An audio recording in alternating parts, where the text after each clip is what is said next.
The following program, Know the Cause, is paid for by Mediatrition Incorporated. Fascinating article came out here in an important journal a couple of years ago. Why are cases of diabetes increasing and costs skyrocketing? And the bottom line is, folks, because we're not studying the cause. What is the cause? I'm going to present you with a paper toward the end of the show. You'll believe it, but nobody else will.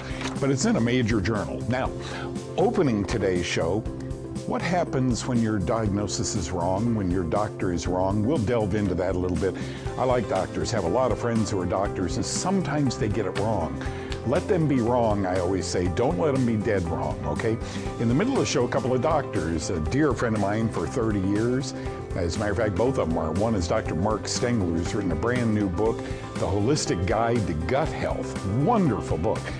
He's talking about when the gut's awry, everything goes awry with your health. After that, Dr. Lee Cowden, cardiologist friend of mine, who talks about healing ALS and myelin sheath disorders. ALS, can that really be healed? And then, of course, toward the end of the show, I want to expound on this a little bit. This is huge for people with type 2 diabetes, possibly even type 1 diabetes. Figure out the cause, and everything else makes perfect sense. Let's go. For the past 45 years, I have dedicated my life and my whole career to finding the root cause of disease. And I now know with certainty that we must play a role in our own health care. I'm a self-care advocate, and you know what? Every time you change your diet for the better, exercise, or swallow a nutritional supplement, so are you. Now welcome to Know the Cause.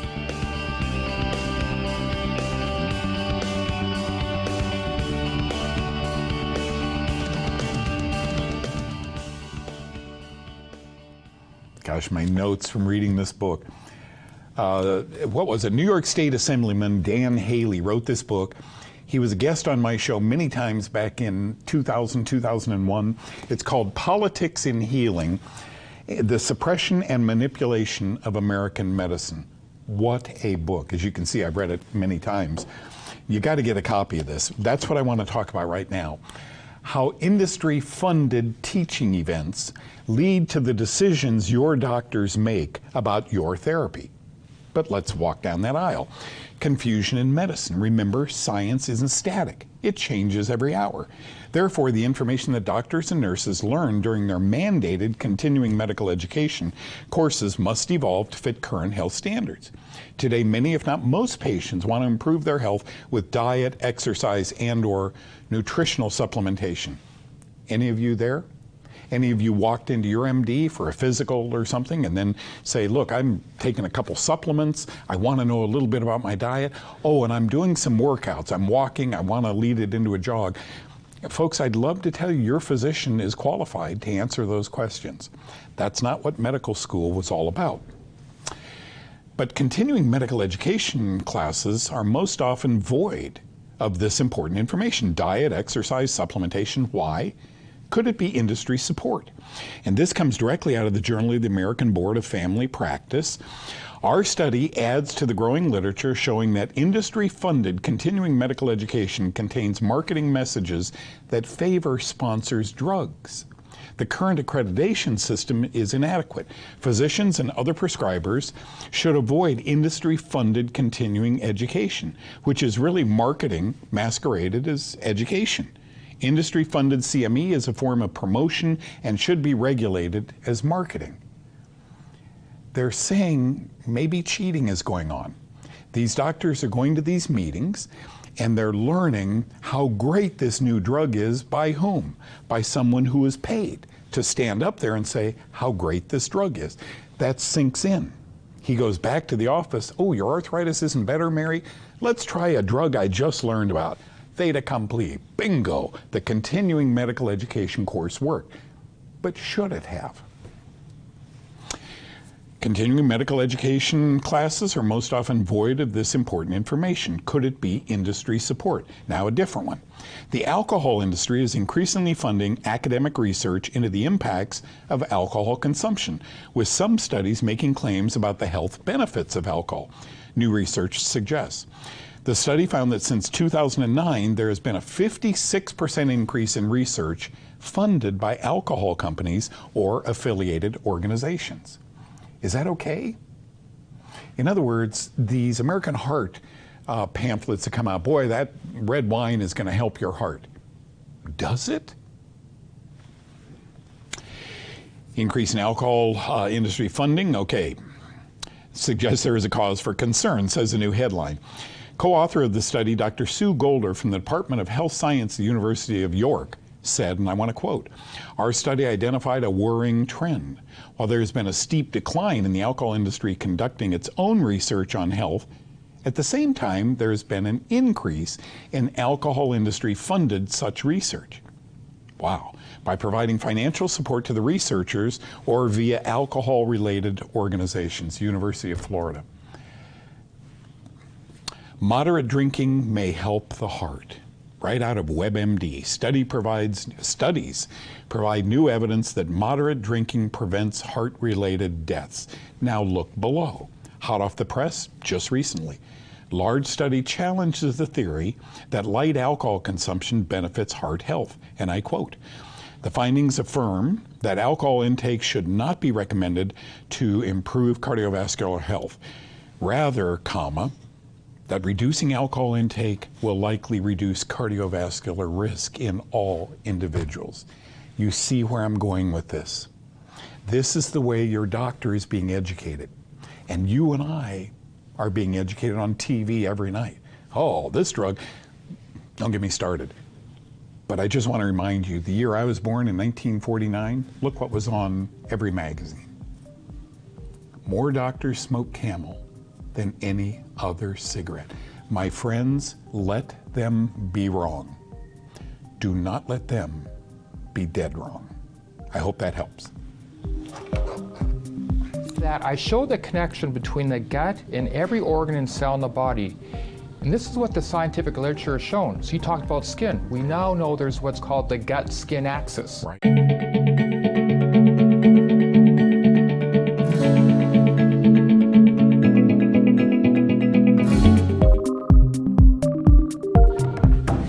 Folks, my good friend, Dr. Mark Stengler, dropped by from San Diego, California. Came in last night. It's early in the morning here. You should be very, very tired. I feel good. You're 2 hours earlier than us. When we hear from people on the West Coast or near the West Coast who need help, I always try and refer them to you or your wife. You're both naturopathic medical doctors. As such, you can prescribe or you can say, try this herb, try this concoction, drink this tea, etc. Can I start out by asking you, what percentage of people require medication over a more natural approach? Do you find? Yeah, in our patients, I'd say about 5% we prescribe medications to.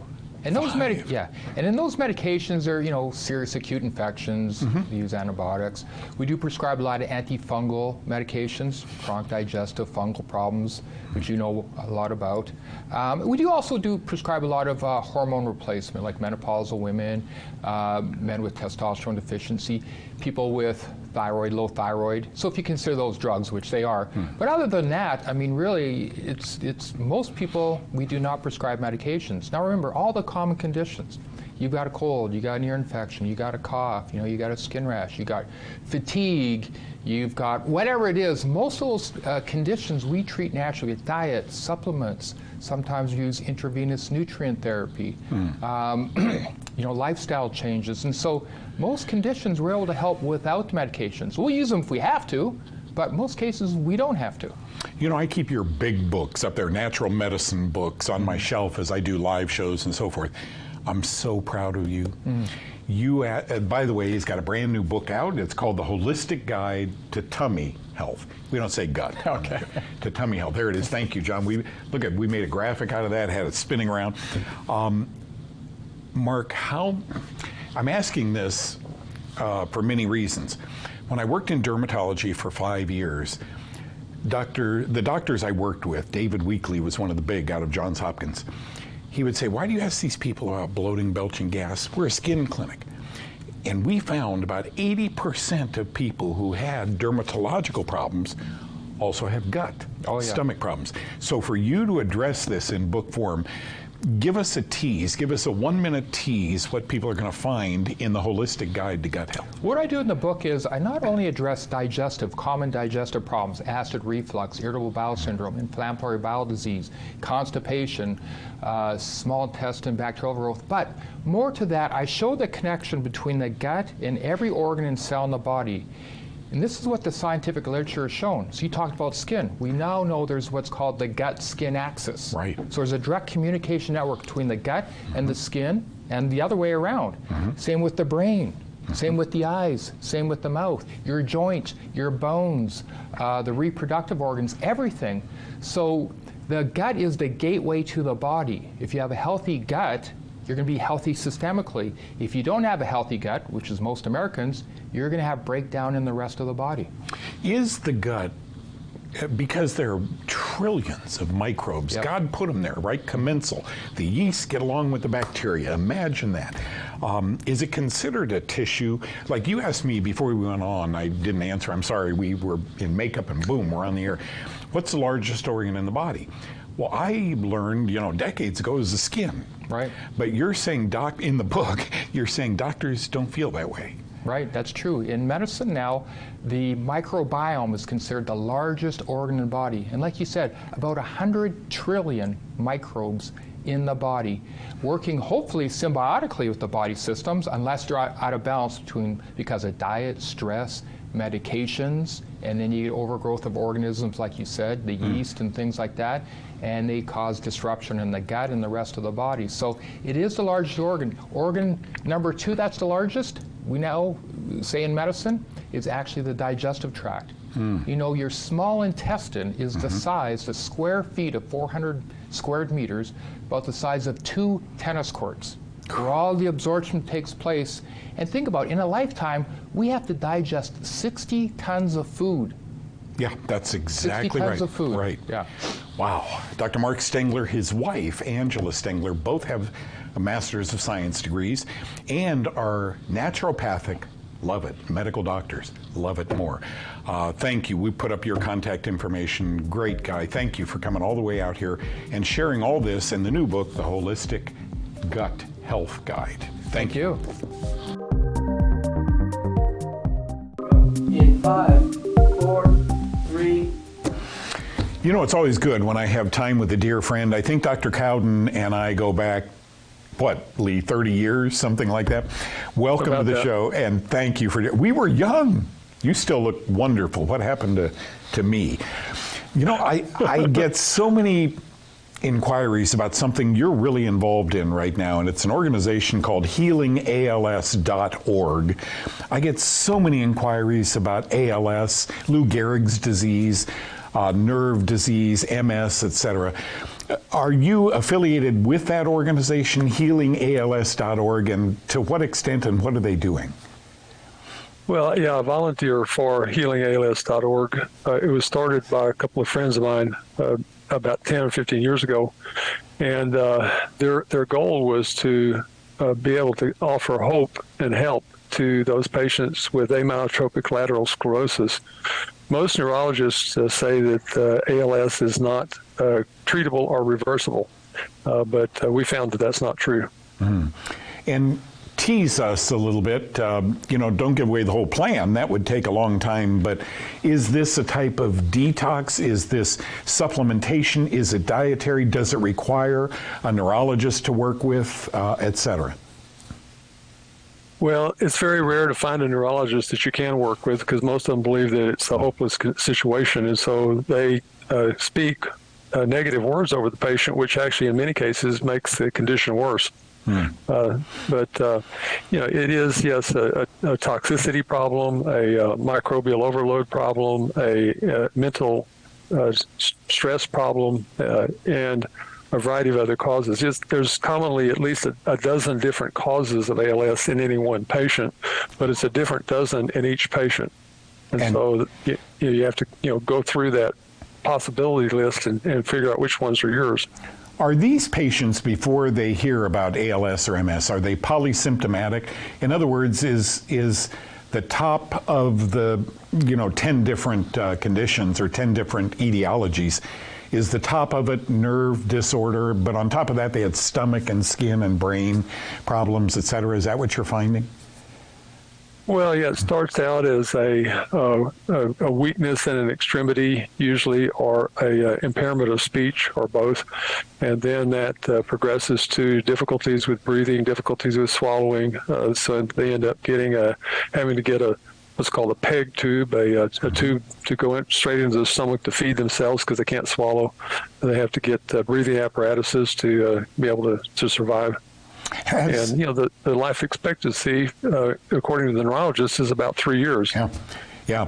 Has healingals.org, have they been able to help people? Have you witnessed some exciting results? Some major results. There's 100 cases so far that have been documented by the healingals.org as having had severe ALS and then reversed.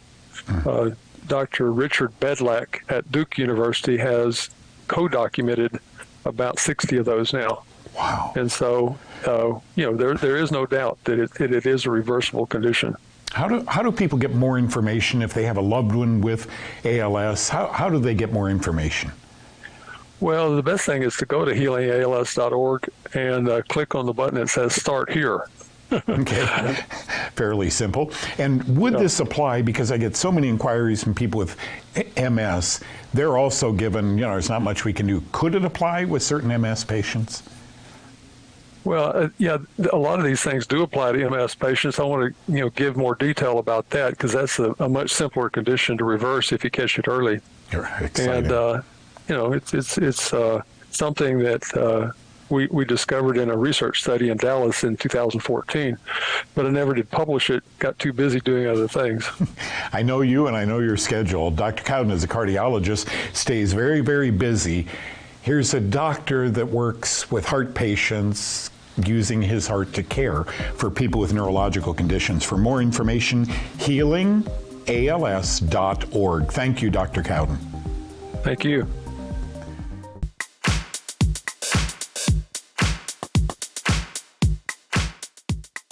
Hi, my name is Erin Porter, and here is a tip on how to handle your sweet tooth when you're on the Kaufman diet. First of all, try substituting all your sugars. Get Kaufman-friendly substitutes like xylitol, stevia, monk fruit. And next time you have a sweet tooth, try this trick. Get a glass of ice water and squeeze a half a lemon and a splash of apple cider vinegar and about 6 drops of stevia. And I guarantee you will get rid of your sweet tooth. And the best part is it's antifungal and you're detoxing at the same time while you're getting rid of your sweet tooth. For Know the Cause, I am Erin Porter.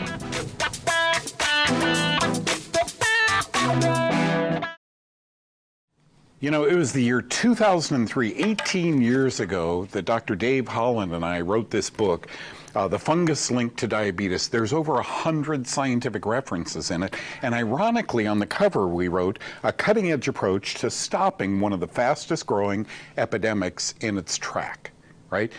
Diabetes. So are we winning the war on diabetes? Folks, I've got bad news for you.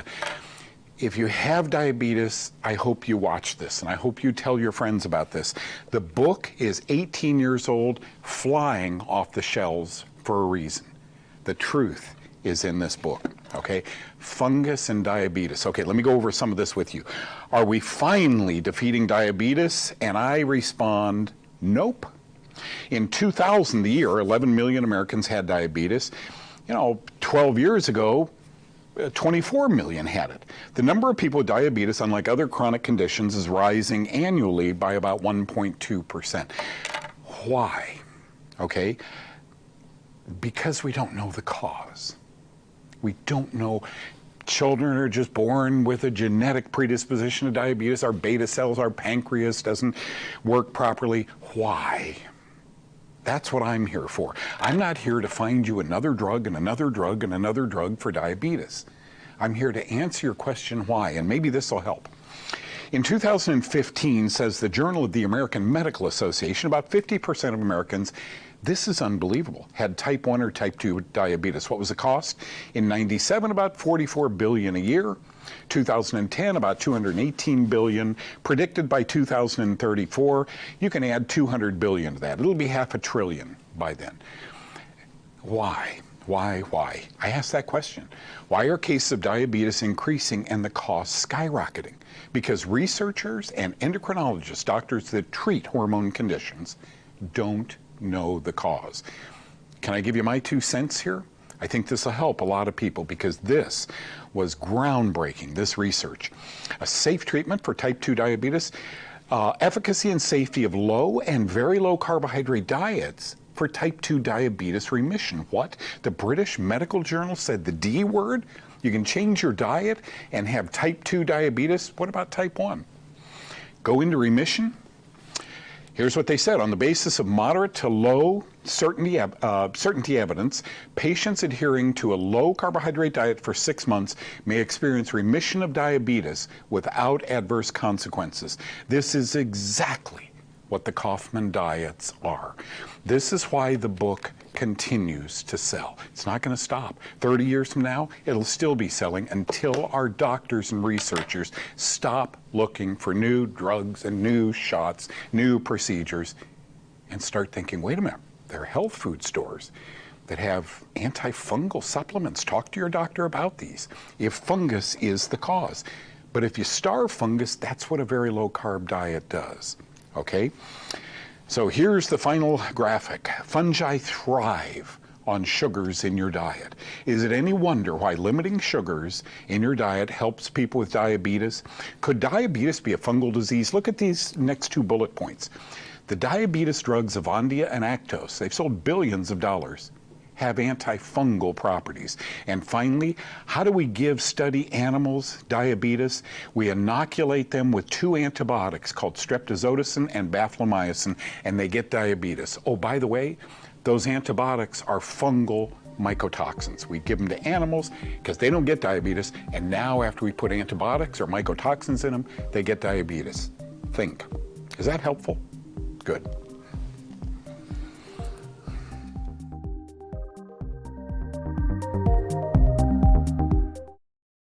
Hi, I'm Dr. Angela Stengler here with Dr. Mark Stengler. We're back for our 1-minute clinical insight segment. Today we're going to be talking about candida and chronic skin conditions. Did you know a lot of people who have chronic skin conditions such as rashes, eczema, psoriasis, the origins of that are in the gut. When you have candida overgrowth in the gut, it results in an inflammatory response on the skin. In addition, it imbalances the microbiome and the bacteria balance on your skin as well. So these are things natural medicine can help. So number 1, we have to treat the gut. Whatever you're putting in your body is going to affect your skin, so we want to decrease that sugar. In addition, we can use herbs such as berberine, oregano, supplements such as probiotics.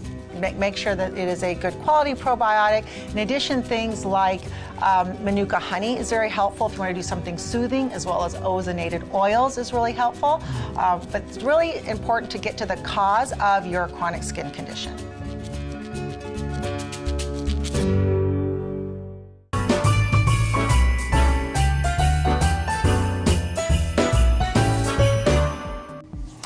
Thank you so much, Dr. Stengler, from coming all the way from San Diego and spending some time with us. His book, The Holistic Guide to Gut Health, I'm sure is going to become a bestseller.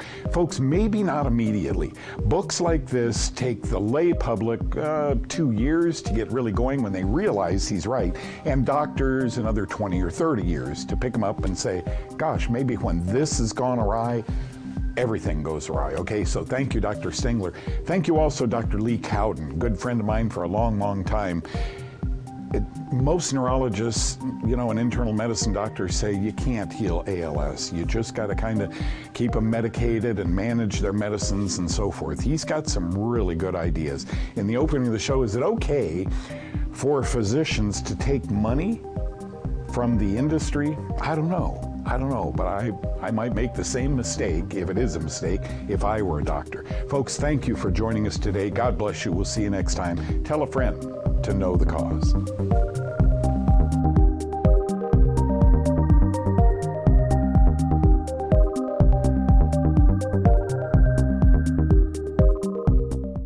preceding program, Know the Cause, was paid for by Mediatrition Incorporated.